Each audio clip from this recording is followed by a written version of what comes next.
구약성경 942페이지 잠언 27장의 말씀을 볼 차례인데요. 잠언 27장 17절의 말씀, 한 절의 말씀인데요. 잠언 27장 17절을 우리 같이 읽도록 하겠습니다.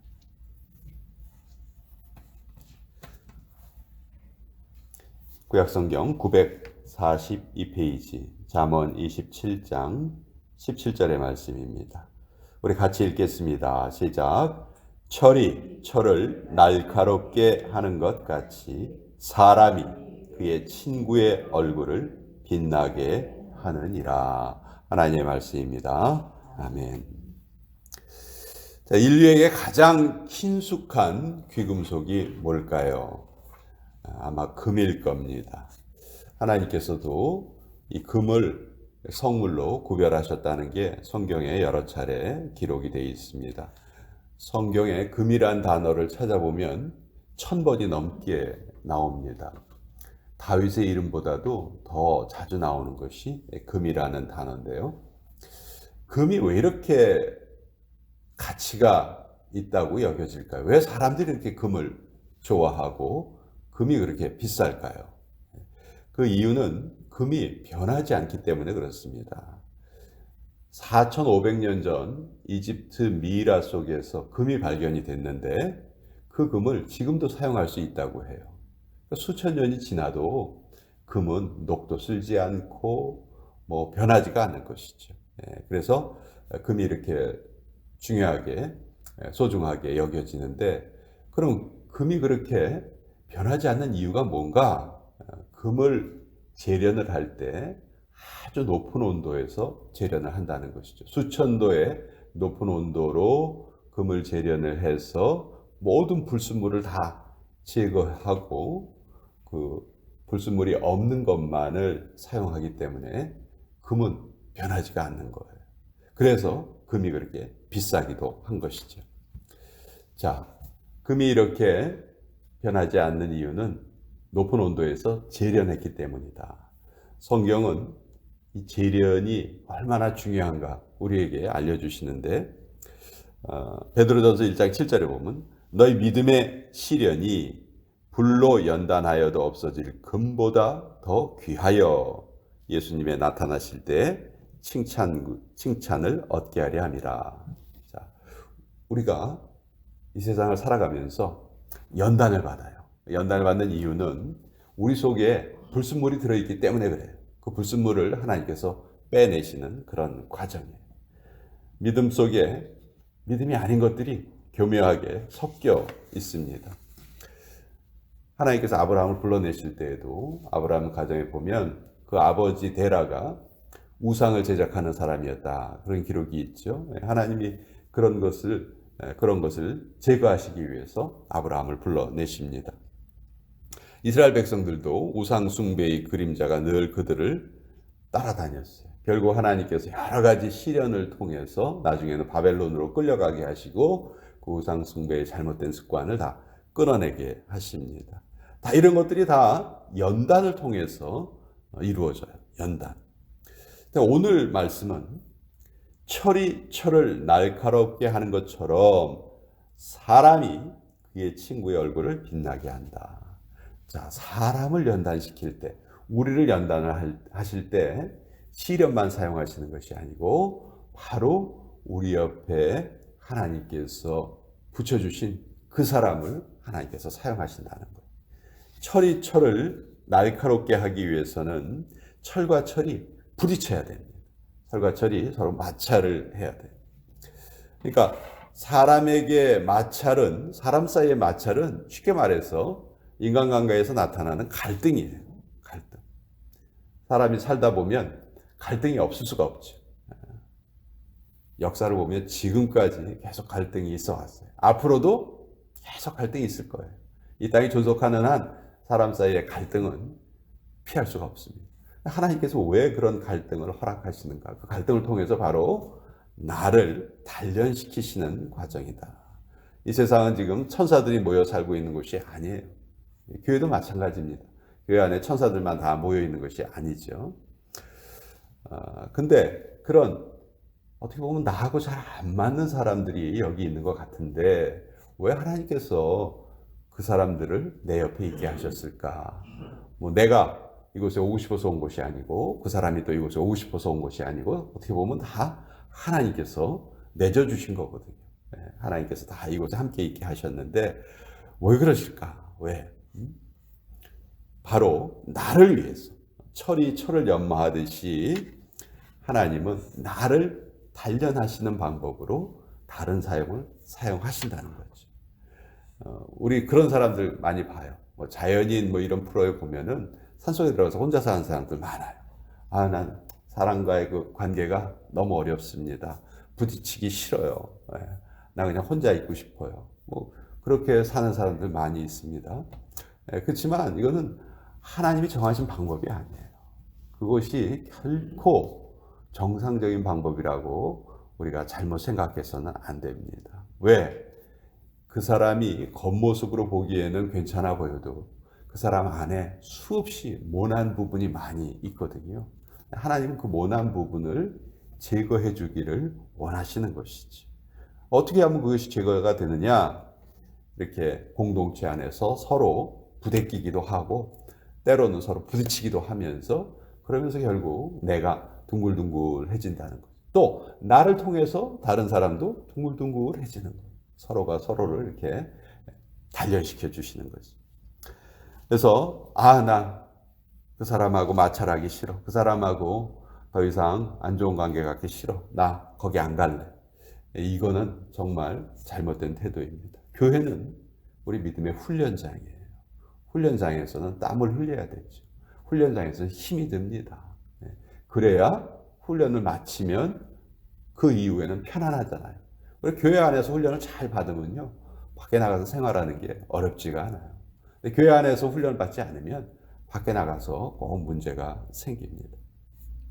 성경을 보면 이 부딪힘을 통해서 성장한 대표적인 사람이 있습니다.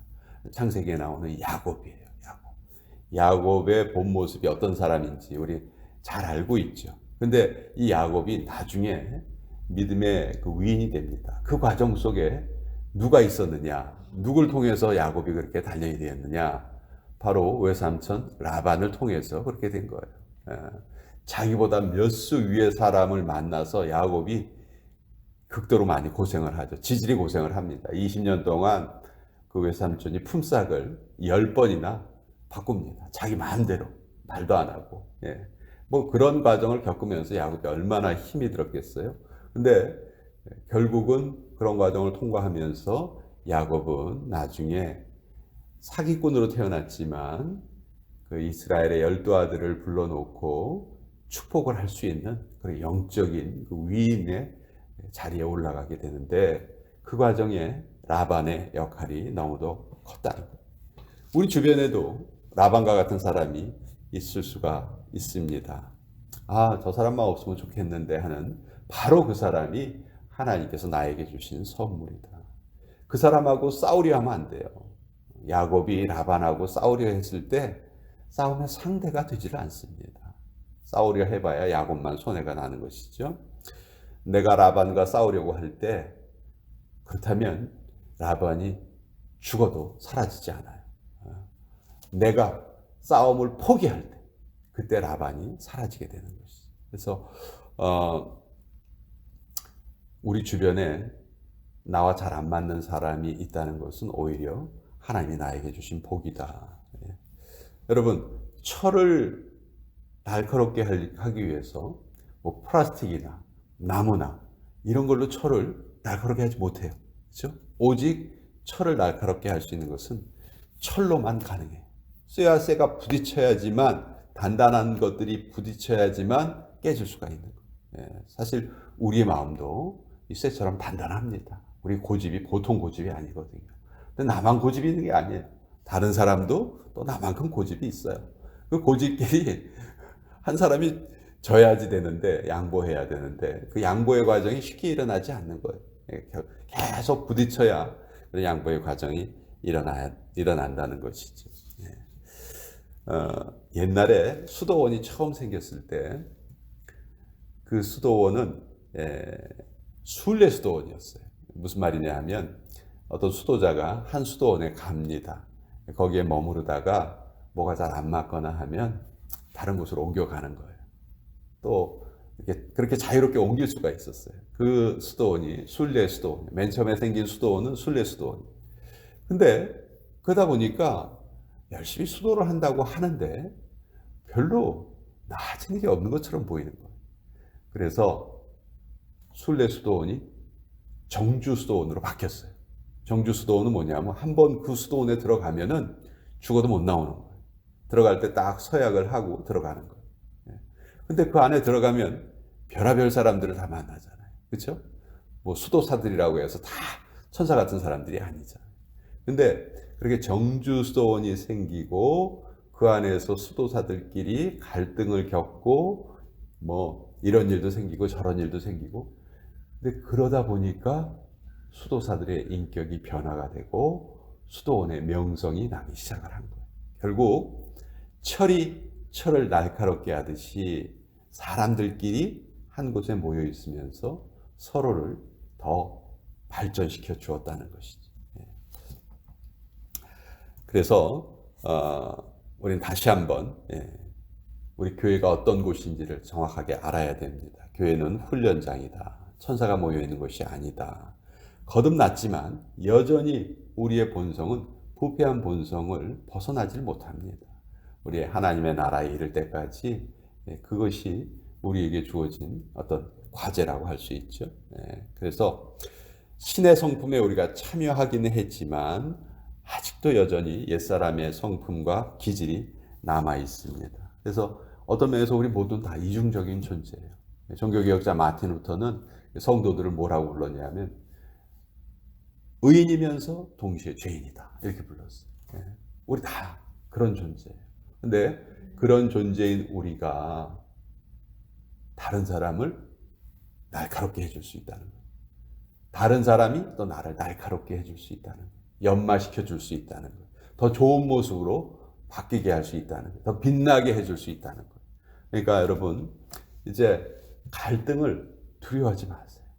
난 무조건 나 피하고 볼래 하고 갈등을 두려워하지 마시고, 갈등이 있을 때 그 갈등을 통해서 내가 성숙하고 상대방이 성숙하면 됩니다. 물론 그 과정이, 그걸 풀어내는 과정이 정말 지혜롭게 해야 되겠죠. 그렇지만 첫 번째 태도는 나 무조건 피하고 싶어, 나 저 사람 곁에 안 가고 싶어, 이것이 아니고 그 곁에 가야 됩니다. 곁에 가서 지혜롭게 그것을 풀어내야 돼요.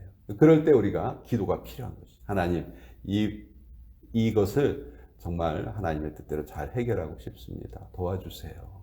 하나님이 가장 기뻐하시는 기도가 그런 기도가 아닐까.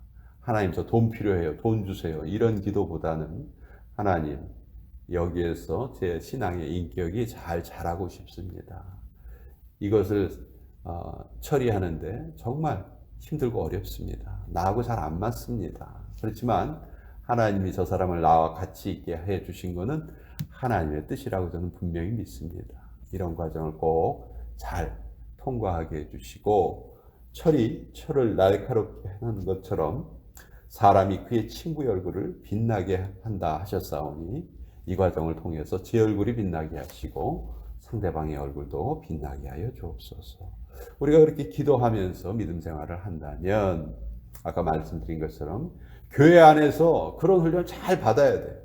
그래야 밖에 나가서 쉽게 이 세상 일을 다 이겨낼 수가 있습니다. 교회에서 그런 거 훈련 받지 않으면요, 밖에 나가서 계속 문제가 생길 수밖에 없죠. 그래서 우리 교회를 천사들이 모여 있는 곳으로 절대로 오해하지 마시고, 이 안에도 얼마든지 많은 문제가 생길 수가 있다. 또 그런 문제를 하나님께서 일부러 만들어 주세요. 그 과정을 통해서 우리를 성장시키시기 원하시는 것이 하나님의 뜻이시다. 오늘 이 말씀을 또 같이 한번 나누어